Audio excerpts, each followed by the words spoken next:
नमस्कार बच्चों, कैसे हैं आप सब।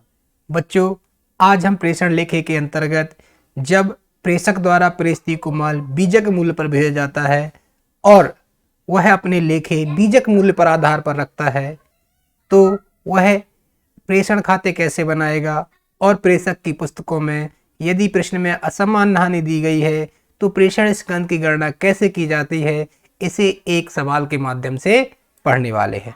तो बच्चों, जो सवाल है वह इस प्रकार से है कि मुंबई का बलवंत हैदराबाद के हरदयाल को 100 रंगीन टीवी सेट प्रेषण पद्धति पर भेजता है।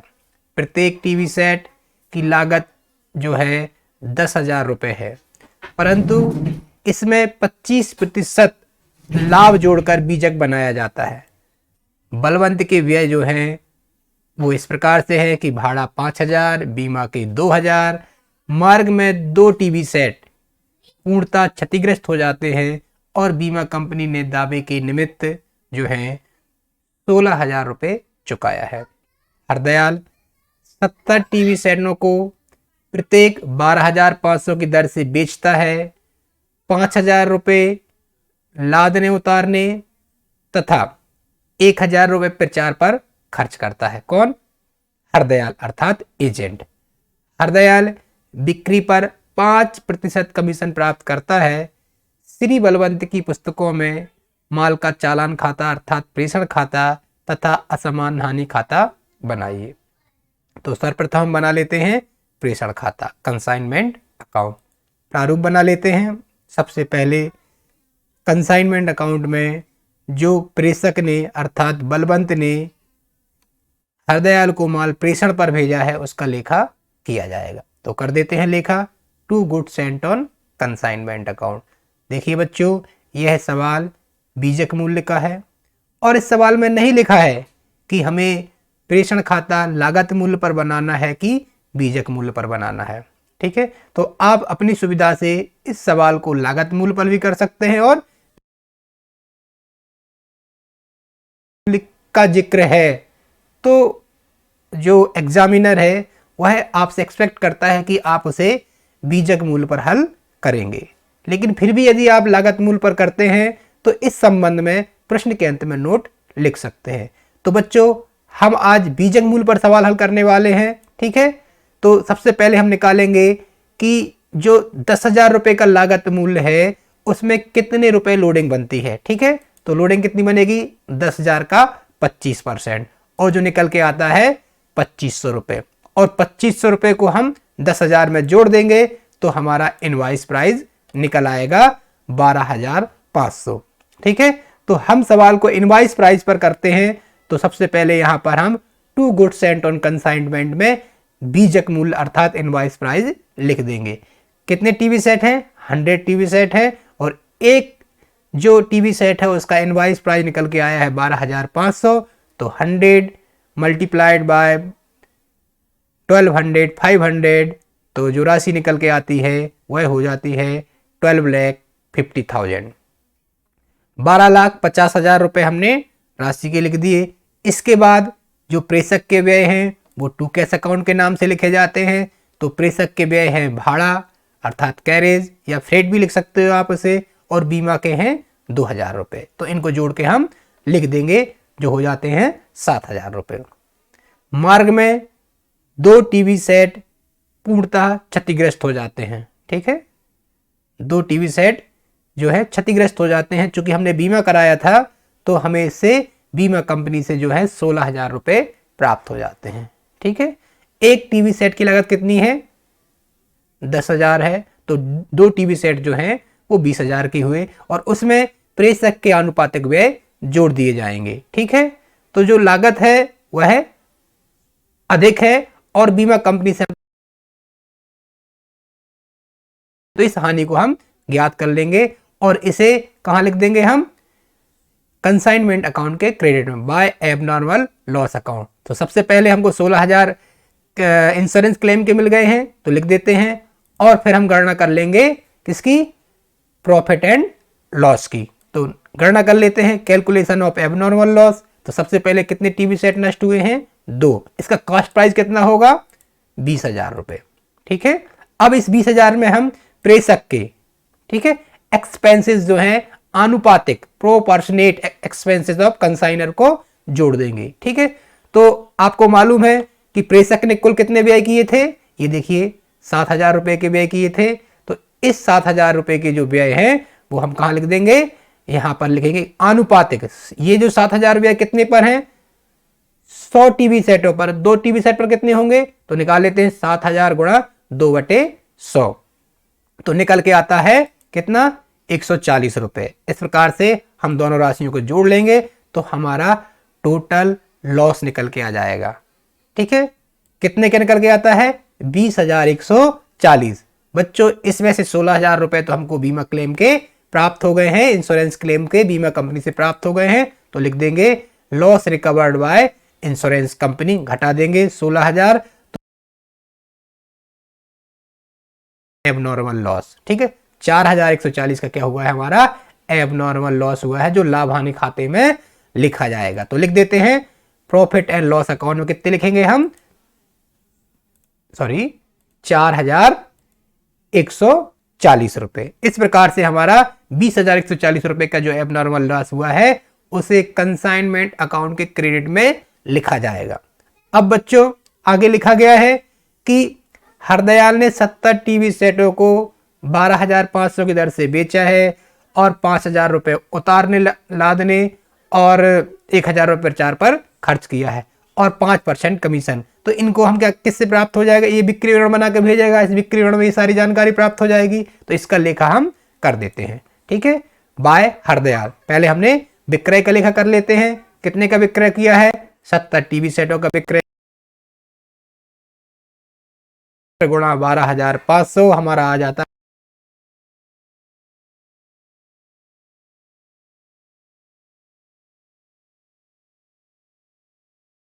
है टू हरदयाल, ठीक है। कितने व्यय हो रहे हैं, ये हो जाते हैं लोडिंग और अनलोडिंग के 5,000 और जो पब्लिसिटी के हैं वो 1,000, तो टोटल हो जाते हैं 6,000। इसके बाद जो कमीशन है उसकी गणना कर लेंगे। कमीशन किस पर दिया जाता है, बिक्री पर। बिक्री हुई है 8,75,000 की, 8,75,000 का 5% निकाल लेंगे, आप निकाल सकते हैं। तो लिख दीजिएगा जितना आ जाता है, ये आ जाता है 43,750। 8,75,000 गुणा 5/100 जब करेंगे तो हमारा कमीशन निकल के आ जाएगा, ठीक है। कमीशन का लेखा करने के बाद अब चूंकि अब आप का माल जो था वो कितना था, 100 टीवी सेट भेजे थे आपने प्रेषण पर, जिसमें से 2 नष्ट हो गए, बचे 98 में से 70 जो हैं वो बेचे गए हैं, बिक्री हो गई है, तो बच जाते हैं 28, जो कि कहलाएगा प्रेषण स्कंद। और प्रेषण स्कंद को कहां लिखा जाता है, क्रेडिट पक्ष में लिखा जाता है बाय कंसाइनमेंट स्टॉक अकाउंट। और हम प्रेषण स्कंद की गणना कर लेंगे, ठीक है। तो गणना कर लेते हैं, invoice price of consignment stock, चूंकि हमने माल प्रेषण पर जो भेजा है वो बीजक मूल्य पर भेजा है, तो यहां पर हम बीजक मूल्य पर ही कंसाइनमेंट स्टॉक की गणना करेंगे।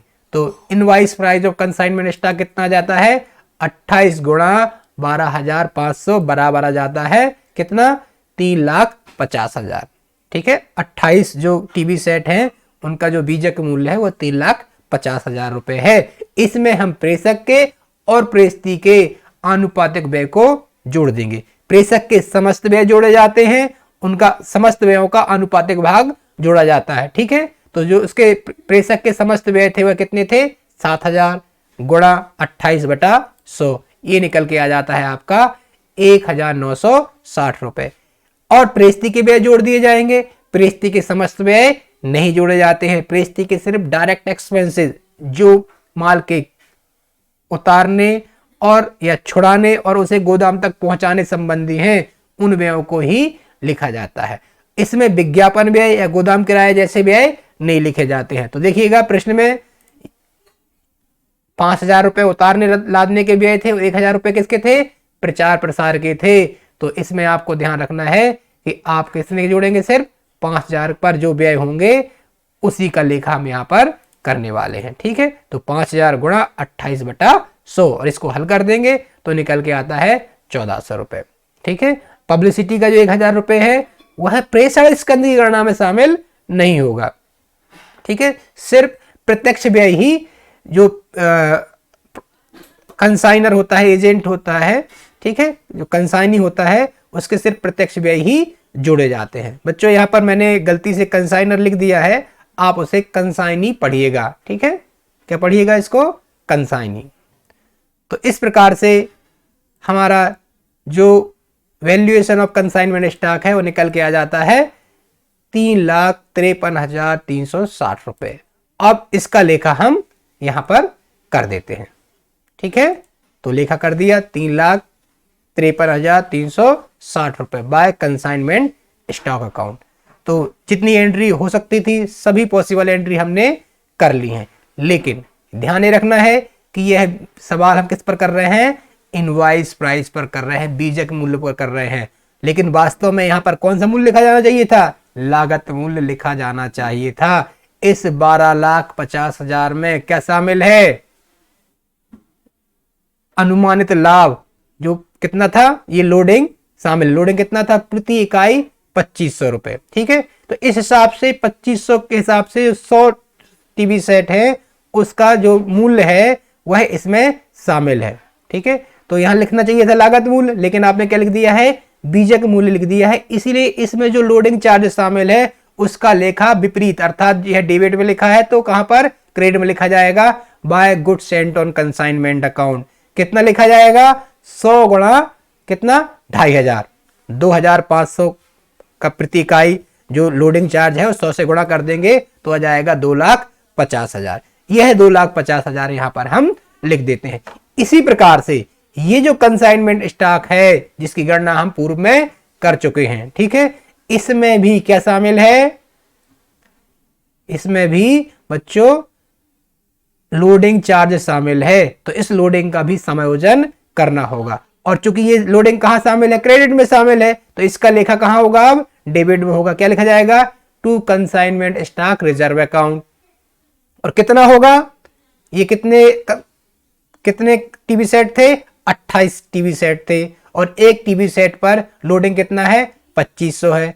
तो कुल लोडिंग कितना हो जाएगा? लिख देते हैं 28 गुणा 2500, ये आ जाता है 70,000 के बराबर।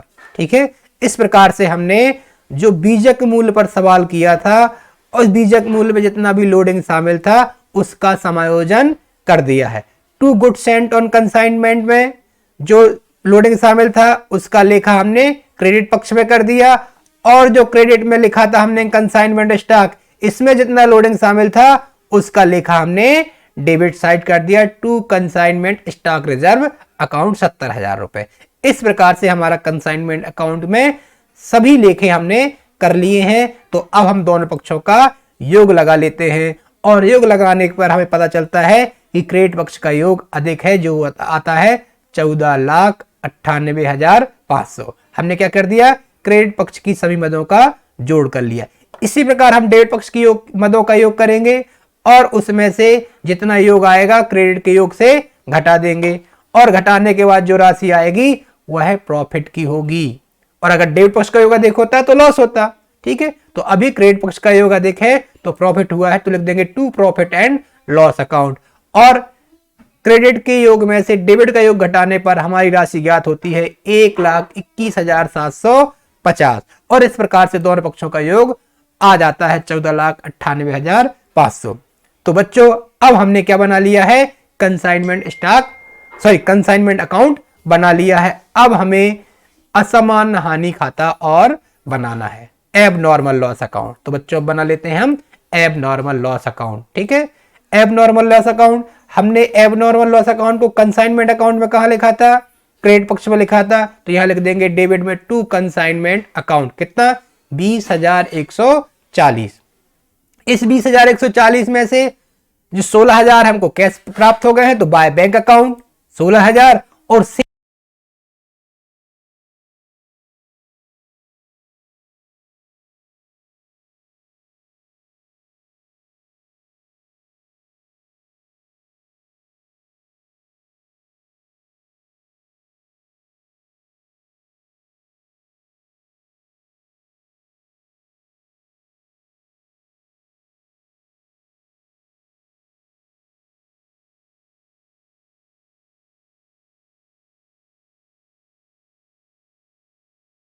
से ज्यादा प्राप्त हो